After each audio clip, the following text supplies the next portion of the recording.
ਮੇਰਾ ਨਾਮ ਰਜ਼ੀਆ ਹੈ ਤੇ ਮੇਰੀਆਂ 3 ਬੱਚੀਆਂ ਨੇ ਤੇ ਤਿੰਨੇ ਹੀ ਬਿਮਾਰ ਨੇ, ਮਜ਼ਦੂਰ ਨੇ। ਚੰਗੀਆਂ ਭਲੀਆਂ ਸੀ, ਸਕੂਲ ਵੀ ਜਾਂਦੀਆਂ ਸੀ, ਪੜ੍ਹਨ ਜਾਂਦੀਆਂ ਸੀ ਤੇ ਇੱਕ ਸੀੜੀਆਂ ਤੋਂ ਡਿੱਗੀ ਹੈ ਤੇ ਇੱਕ ਨੂੰ ਫਿਰ ਗੋਡਿਆਂ ਦਾ ਵੀ ਮਸਲਾ ਹੋ ਗਿਆ ਤੇ ਉਹ ਡਾਕਟਰ ਕਹਿੰਦੇ ਇਹਨਾਂ ਦੇ ਪੱਠੇ ਕਮਜ਼ੋਰ ਹੋ ਗਏ ਨੇ। ਮੇਰਾ ਖਾਵਨ ਦੇ ਤੇ ਉਹ ਮਿਹਨਤ ਮਜ਼ਦੂਰੀ ਕਰਦਾ, ਦਿਹਾੜੀ ਮਿਹਨਤ ਕਰਦਾ, ਉਹ ਦਿਹਾੜੀ ਵੀ ਕਦੀ ਲੱਗਦੀ ਕਦੀ ਨਹੀਂ ਲੱਗਦੀ। ਅੱਜ ਕਾਫੀ ਦਿਨ ਹੋ ਗਏ ਨੇ ਤੇ ਮੀਟਰ ਵੀ ਕਟੀਚਾ ਹੋਇਆ ਸਾਡਾ। ਉਹ ਬਿੱਲ ਨਹੀਂ, 2 ਮਹੀਨਿਆਂ ਦਾ ਬਿੱਲ ਹੋ ਗਿਆ ਸੀ ਤੇ ਉਹ ਵੀ ਨਹੀਂ ਦਿੱਤਾ ਗਿਆ ਤੇ ਇਸ ਵਾਸਤੇ ਉਹ ਮੀਟਰ ਹੀ ਕੱਟ ਕੇ ਲੈ ਗਏ। ਤੇ ਬੱਚਿਆਂ ਦਾ ਇਲਾਜ ਕਰਵਾਉਣ ਵਾਸਤੇ ਵੀ ਪੈਸੇ ਨਹੀਂ ਹੈਗੇ।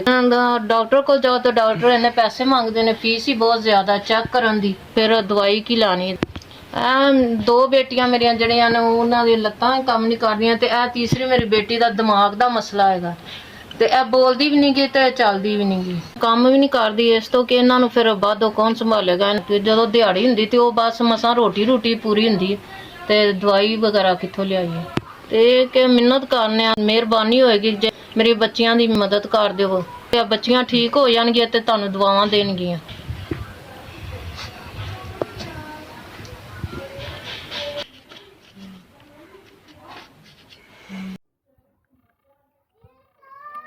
ਅੱਲਾਹ ਪਾਕ ਤੁਹਾਡੇ ਅਦਾਰੇ ਦੀ ਖੈਰ ਕਰੇ। ਤੁਸੀਂ ਮੈਨੂੰ 10,000 ਰੁਪਇਆ ਦਿੱਤਾ, ਇਹਦੇ ਨਾਲ ਮੈਂ ਆਪਣੇ ਬੱਚਿਆਂ ਦਾ ਇਲਾਜ ਕਰਾਵਾਂਗੀ।